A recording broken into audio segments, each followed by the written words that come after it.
Ya, seguimos entonces. ¿Y cómo ayudo entonces a mi hijo que tiene estas dificultades del lenguaje? Ya sea solo expresivas o también pueden ser a nivel comprensivo y expresivo. Bueno, vamos a ayudar a nuestro niño, ¿cierto? Con una herramienta fundamental, muy valiosa para el aprendizaje, que es el juego. ¿Y qué es el juego? Hay una infinidad de definiciones, ¿cierto? Pero me quedé con estas que son como las más claras, la verdad. El juego es una actividad compleja porque involucra eh, o engloba todos los niveles del desarrollo, lo social, lo emocional, lo cognitivo, el lenguaje, ¿cierto? Es una actividad también natural porque se da en todos los seres humanos. No necesitamos que nadie nos enseñe a jugar para poder aprender a hacerlo, ¿ya? Viene con nosotros, es innato. Y es una actividad muy placentera, ¿cierto? Es muy entretenido, es agradable jugar. Ayuda a los individuos a comprender el mundo que los rodea y a conocerse a sí mismos, ¿cierto?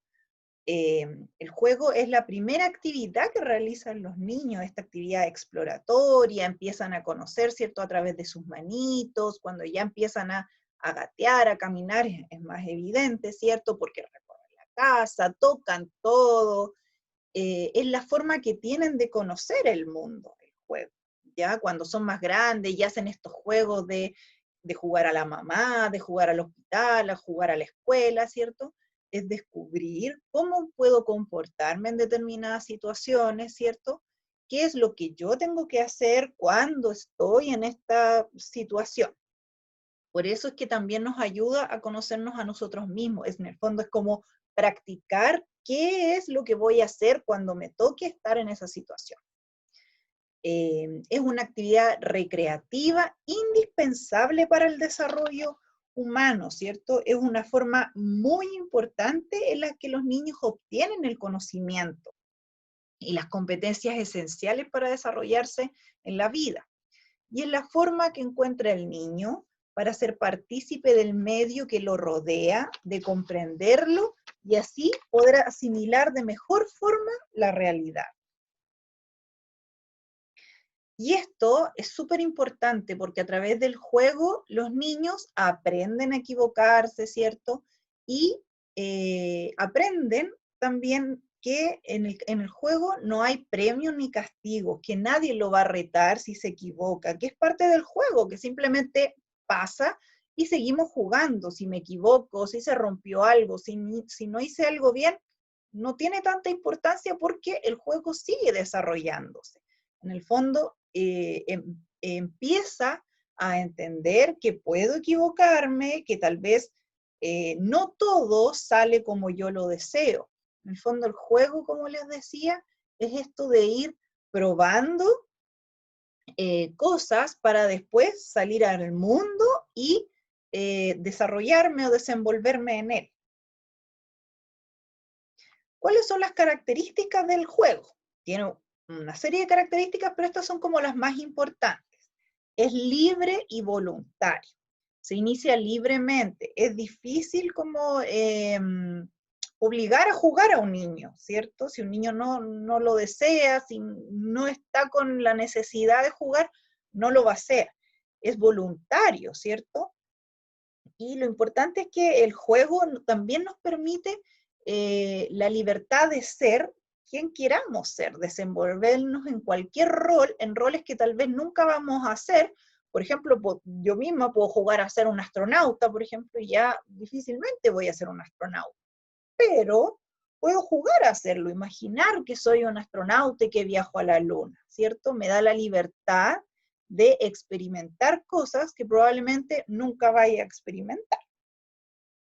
El juego también se da en un espacio limitado, ¿cierto? Y en un tiempo limitado. Estamos aquí y ahora jugando, pero puede ser que estamos aquí y ahora, pero hagamos o estemos haciendo eh, que estamos en un mundo futuro, ¿cierto? En el que los autos vuelan o Puedo jugar a que que soy un bebé, ¿cierto? O a que yo misma soy Evelyn bebé, en el fondo como al pasado. Me puedo trasladar en el tiempo a través del juego.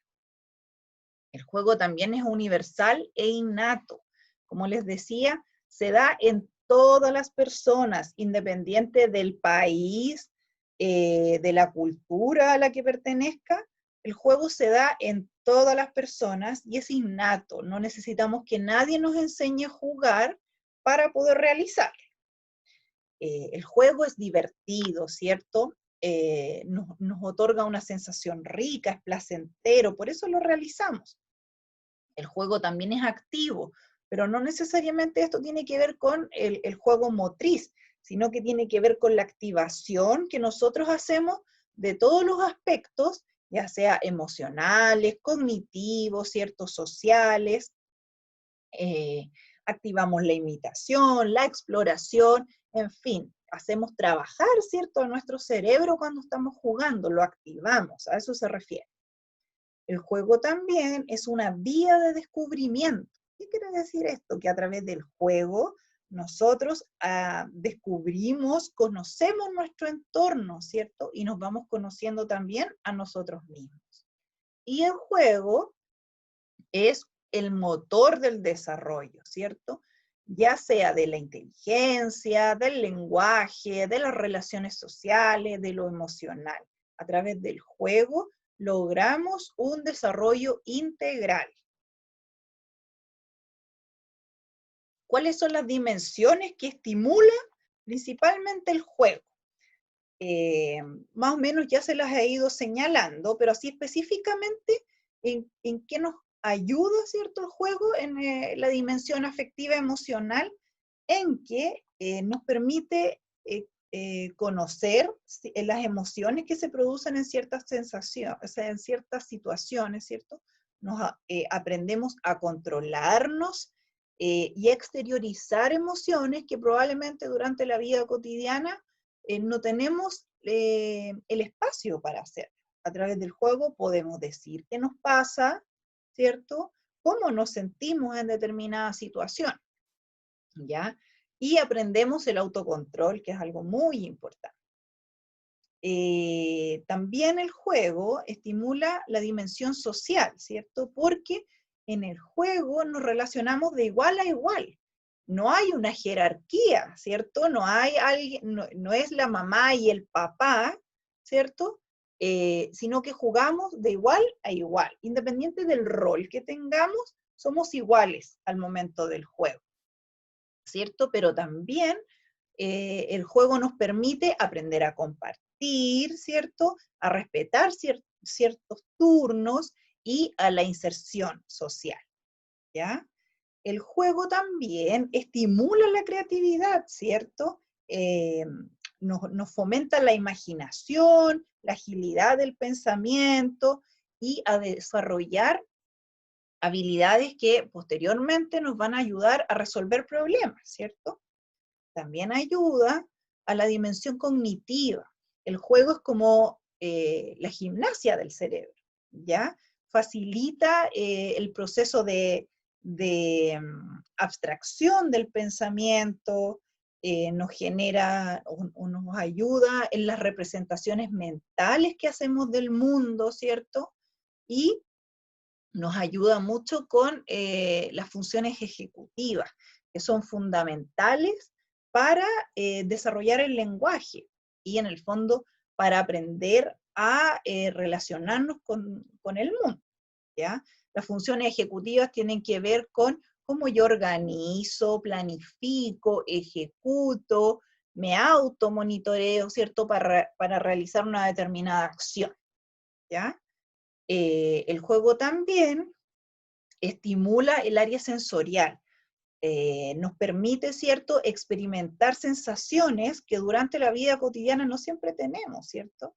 Jugar con arena, ¿cierto? Hacer monitos con barro, no sé, una infinidad de sensaciones que podemos experimentar a través del juego. Sentir que algo es más suave, o el mismo columpio, ¿cierto? Nos estimula la parte sensorial vestibular que tiene que ver con el equilibrio, ¿cierto? El dar vueltas en estos juegos de los parques. En fin, podemos experimentar una serie de sensaciones que durante la vida cotidiana no siempre tenemos la oportunidad de experimentar. Y que es como la dimensión más obvia para todo el mundo que estimula el juego, es la parte motriz. El juego nos ayuda con el equilibrio, con la coordinación, con el autoconocimiento del esquema corporal, con la motricidad fina, gruesa, ¿cierto? En definitiva, el juego estimula todas las áreas y, como les decía, ayuda en el desarrollo integral de un niño. Por eso es una herramienta tan importante durante el trabajo con los niños.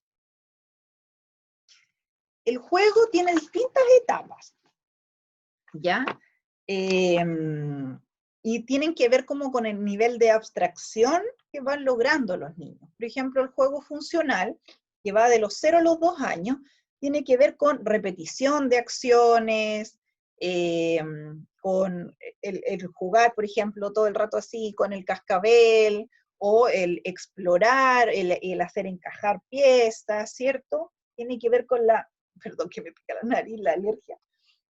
Tiene que ver con la exploración, ¿cierto? Para conocer este mundo que me rodea, y con el uso habitual que hacen los niños de los objetos. Por ejemplo, jugar a que estamos tomando té, pero ocupa la cuchara, ¿cierto? Para tomar el té. Estamos jugando a que estamos en la piscina y se seca con una toalla. O sea, hace la función, o usa en el fondo el objeto para lo que realmente sirve, ¿ya? Después de los 2 años aproximadamente, son edades aproximadas, empieza a existir lo que se llama el juego simbólico, que es esta capacidad de simular acciones, ¿ya? Y los objetos no siempre son utilizados para la función real. Por ejemplo, una cuchara puede servir de cohete espacial, una caja de fósforo puede servir de autito, ¿cierto? El niño tiene la capacidad de abstraer más y de simular, ¿cierto?, que este objeto, o de imaginar que este objeto que tengo aquí, que es una caja de fósforo, ¿cierto?, podría ser un auto y que me sirve para jugar. O que esta cuchara, que en la vida real sirve para comer, puede ser un cohete, ¿cierto? Los personajes también, los monitos de plasticina o estos juguetitos, típico monito del niño, cobra vida, ¿cierto? Habla, tiene una determinada personalidad, interacciona con otros monitos, ¿cierto? Se crea una dramatización en torno al juego, ¿ya? Y alrededor aproximadamente de los 6 años, como les digo, estas edades son aproximadas, comienza el juego reglado, que es más complejo. En general, todos los juegos tienen unas determinadas reglas que son implícitas, pero a esta edad el juego tiene unas normas que son más estrictas, ¿cierto? Los niños empiezan como a comprender mejor el tema de ganar o perder, y se estimula de manera más compleja el lenguaje, la memoria, ¿cierto? Y aprenden habilidades como la cooperación, y empiezan a adaptar su pensamiento, ¿cierto?, de forma más compleja. Los niños, nuestros hijos, están en la etapa todavía del juego simbólico. Y bueno, ¿cómo jugamos, cierto? Después de más o menos de explicarle cómo, en qué consiste, o de las definiciones del juego, ¿cierto? Todo lo que estimula, ahora entramos de lleno a cómo jugamos, que es lo realmente importante. Lo primero que les quiero decir es que los adultos debemos participar del juego, ¿cierto? Ponernos a la altura del niño, cara a cara. ¿Por qué? Porque así no hay jerarquía, lo que les explicaba antes. Yo dejo de ser la mamá y ella la hija. Ambas tenemos la misma participación dentro del juego, la misma importancia, por así decir. En el juego yo no mando, no soy la mamá, ¿ya? Tengo el mismo nivel de poder que el niño. Por eso es importante que si el niño está jugando en el suelo, nos tiremos en el suelo a jugar, ¿cierto? Y lo que también es importante es jugar a lo que el niño está jugando. Nosotros introducirnos en el juego del niño, no hacer o cambiar el juego y hacer que el niño juegue a lo que yo quiero jugar, ¿ya? Sino que para empezar a jugar con un niño debo meterme en el juego de él. Y algo muy importante es jugar realmente, porque si me siento, le empiezo a preguntar cosas, pero al final le agarro el celular o estoy más pendiente de la tele, finalmente no voy a estar jugando y voy a ser un mero espectador, ¿ya? Entonces, si yo quiero jugar con mi hijo, tengo que ponerme en la situación de juego, dejar el celular al lado, apagar la tele, ¿cierto? Poner una música calmadita, rica y meterme a jugar con él a lo que él está jugando. Tratar de seguirle la corriente en el juego, ¿ya? Es importante que adaptemos nuestro papel de padres, ¿cierto? O sea, dentro del juego no somos los padres. Tenemos que dejar de ser más director, o sea, participar más, ¿cierto? Participar más dentro del juego y no dirigir tanto, evitar ser nosotros el protagonista, sino que sea el niño quien vaya dirigiendo el juego. Dejar de ser este papá examinador, o sea, estar constantemente preguntándole de qué color es esto, cómo se llama esto otro, para qué sirve esto, porque al final sí estamos constantemente haciéndole preguntas, el niño se va a dar cuenta de que en realidad nuestro objetivo no es jugar con él, sino que estarle enseñando algo.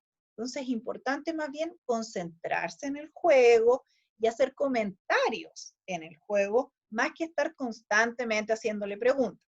Esto no significa que de vez en cuando no le podamos preguntar algo, ¿cierto? Pero estar constantemente haciéndolo va a generar quiebres en el juego y finalmente el niño no va a querer seguir jugando. Hay que dejar de ser el papá asistente, el papá que suple todas las necesidades que tiene el niño. Hay que dejar que el niño explore, que el niño se equivoque, que el niño se caiga, porque de esta manera, ¿cierto?, le estamos enseñando cómo funciona en definitiva el mundo. Le damos la capacidad de explorar en vez de enseñarle a cómo se juega, ¿ya? Si estamos jugando los autitos y el niño quiere poner el autito patas para arriba, dejarlo que lo haga, porque a lo mejor en su imaginación el auto va correctamente. Si yo le digo, no, el auto no va así, el auto va con las ruedas para abajo, le estoy matando en el fondo la imaginación, le estoy coartando su capacidad de creatividad, ¿ya? Hay que dejar también el rol de espectador, como les decía, si estamos ahí sentados con el niño, estamos con el celular, estamos con la tele, en vez de estar jugando y participando del juego del niño, no nos sirve de nada. La idea es unirnos a ellos y estar ahí concentrados con nuestro hijo jugando. Y también hay que dejar o adaptar nuestro papel de animador. Ya dejar que el niño sea el que dirija el juego más que hacerlo nosotros. También tenemos que usar nuestro lenguaje cuando jugamos, ¿cierto? Y sobre todo en nuestros niños, con nuestros niños, digamos, que tienen dificultades del lenguaje. Es importante que constantemente estemos narrando lo que hacemos, ¿ya? Si estamos jugando a la casita, tenemos que estar hablando de lo que estamos haciendo. Uy, ahora vamos a abrir la caja, vamos a sacar las ollas porque vamos a preparar un rico almuerzo.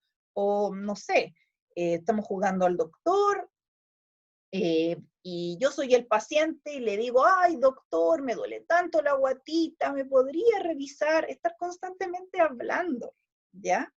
Hacer comentarios, ¿cierto? Como les decía, y no tantas preguntas. Hay que usar una entonación exagerada y expresiva, lo que no significa que todo el rato voy a estar hablando como payaso, ¿ya? Ni gritando, Tengo que usar mi tono natural de voz, pero poner énfasis cuando quiero expresar algo, ¿ya? Pronunciar claramente. En general, los adultos tendemos a comernos algunas letras, como el helado, ¿cierto? El, el deo. La idea es que si nuestros niños tienen dificultades del lenguaje, nosotros que somos su ejemplo y que el lenguaje principalmente se aprende por imitación, tenemos que hablar muy bien y muy claramente, ¿ya? Tenemos que hablar más lento, porque el procesamiento auditivo, en el fondo la comprensión que hacen los niños de lo que nosotros estamos diciendo, es más lenta. Los niños con dificultades del lenguaje tienen una comprensión auditiva más lenta. Por lo mismo, hay que hablar un poco más lento, ¿ya? Tenemos que usar enunciados que sean más cortos, pero bien formados. Hablar bien, en definitiva. Y usar estrategias como la expansión y la extensión de las producciones de los niños. Por ejemplo, si un niño se equivoca, estamos jugando a la comida y vamos a cocinar un choclo. Y el niño dice, ay, vamos a cocinar el choco. Lo ideal no es que le digamos, no, no se dice choco, se dice choclo, ¿ya? Porque en el fondo el niño se va a estar enterando que no está hablando bien, que él no es capaz, con eso le estamos diciendo que él no es capaz de hablar bien, en definitiva. Y cuando él se empieza a dar cuenta de eso, los niños cada vez quieren hablar menos, ¿ya? Entonces, la forma de hacerlo es a través de la corrección, es a través de estas estrategias, la expansión y la extensión. La expansión es decir lo mismo que dijo el niño, pero bien dicho. En este caso sería, sí, vamos a cocinar un choclo. Decirlo bien, ¿cierto? Exagerando un poco la pronunciación. Y la extensión sería decir lo mismo que dijo el niño, pero agregándole un poco de información. En este caso sería, sí, vamos a cocinar un choclo que es de color amarillo y tiene un sabor muy dulce. ¿Ven? Agregarle un poco de información que sea adecuado al contexto y a lo que estamos conversando, ¿cierto? Otra estrategia que tenemos que utilizar es tener nuestros propios juguetes, ¿ya? Es difícil unirse al juego del niño si yo no tengo juguetes en las manos. Lo más probable es que me quede sentado siendo un simple espectador como mi hijo juega si yo no soy capaz de tener algo en las manos y jugar con él, ¿ya? Tengo que tener juguetes similares a los que está ocupando. Si estamos jugando los autitos, probablemente yo tenga otro autito o un camión, ¿cierto? Si estamos jugando a las muñecas, tendré otra muñeca o ropa de muñeca, ¿cierto? Lo importante es que sea como similar o complementario a lo que el niño está ocupando. Y es importante tener a mano no solo un juguete, porque es bastante usual que el niño quiera lo que nosotros tenemos en la mano, para tener uno en cada mano o simplemente para tener el nuestro. Entonces es importante tener más de un juguete para así no quedarnos con las manos vacías, ¿ya? Otra estrategia importante es la dramatización. A esta edad, como les decía, los niños ya tienen un juego simbólico, son capaces de imaginar situaciones, ¿ya? Y no importa que el niño tal vez no hable tanto, porque, bueno, en general, sus niños, todos, tienen dificultades del lenguaje, hay unos que hablan más que otros, pero los que hablan poquito, no necesariamente no comprenden. En general, la comprensión de un niño va más adelante que la expresión, es decir, entiende mucho más de lo que puede decir. Entonces, probablemente sí sea capaz de imaginar una situación, aunque no sea capaz de expresarlo correctamente. Entonces, ¿qué tenemos que hacer para dramatizar? Imaginar, proponerle al niño, ¿cierto? Distintas situaciones, jugar a que estamos cocinando, jugar a que somos el doctor, jugar que vamos al negocio, jugar con las muñecas a la mamá, jugar con los autitos que van al mecánico, ¿cierto? Jugar a llamar por teléfono a la abuelita, en fin, dramatizar situaciones cotidianas. Y con esto también les quiero decir que eh, el juego no siempre tiene que ver con el juguete. En general, los niños tienen muchos juguetes, pero para jugar no siempre es necesario tener juguetes. Con las cosas que tenemos en la casa, podemos jugar a lo que sea, crear cualquier situación que queramos, ¿ya? Porque tenemos la capacidad de imaginar que, que cualquier objeto, que un lápiz se puede transformar en un estetoscopio, esto del doctor, ¿cierto? O que la cuchara, como les decía, puede ser una nave espacial. En definitiva, cualquier objeto nos sirve para jugar porque cualquier objeto se transforma en lo que yo deseo. Por eso es importante que, sobre todo en tiempos como los que vivimos, en los que no podemos salir a la calle, ¿cierto? No andemos comprando juguetes, porque para jugar no es necesario tener juguetes, ¿ya? Tenemos que representar en estas dramatizaciones distintos papeles, tenemos que turnarnos, ¿cierto? En un ratito yo soy la profesora y tú eres el alumno, pero al rato siguiente yo voy a ser el alumno y tú vas a ser la profesora o el profesor. Lo mismo el doctor, tú vas a ser el doctor y yo el enfermo y al rato nos cambiamos los roles, porque así el niño va experimentando y tiene la oportunidad de decir cosas distintas. Si yo siempre soy la profesora o yo siempre soy la mamá, normalmente voy a decir lo mismo siempre, ¿ya? Pero si al niño le toca ser la mamá, probablemente me imite y diga cosas, tenga la oportunidad de decir cosas que como hijo no siempre dice, ¿ya? Y como para resumir estas estrategias que les he contado, está la fórmula de las 3A. ¿Qué significa esto? Aceptar que el niño tome la iniciativa del juego, ¿cierto? No imponer yo mi deseo de jugar a X cosas. Le puedo dar el abanico de opciones. ¿A qué te gustaría jugar? ¿Te gustaría jugar al doctor? ¿Te gustaría jugar a cocinar las galletas? ¿Te gustaría jugar a que vendemos cosas en el supermercado? Ya ofrecerles el abanico y que el niño tome la iniciativa, que él decida lo que quiere jugar. Tenemos que adaptarnos a compartir el momento, ¿ya? Tirarnos al suelo, sentarnos con él a jugar, ¿cierto? A jugar como él quiere jugar. Y nosotros a través del lenguaje irlo estimulando. Añadir lenguaje y experiencia, ¿cierto? Porque yo como adulto tengo más experiencia que él, he vivido más situaciones que el niño, le puedo ir narrando cosas. Yo he ido más veces al hospital, entonces sé que cuando me hago una herida o me rompo un brazo, me ponen un yeso, entonces le puedo explicar al niño qué es lo que es un yeso, ¿cierto? Que me van a sacar una radiografía, probablemente a los niños no le han hecho radiografía a una mano, por ejemplo. Le explico, ay, yo soy la doctora, tiene que hacerse una radiografía en la mano. Entonces, a través de mi experiencia, le voy contando al niño y le voy narrando historias, ¿ya? Vamos a dejar aquí el segundo video y continuamos de inmediato.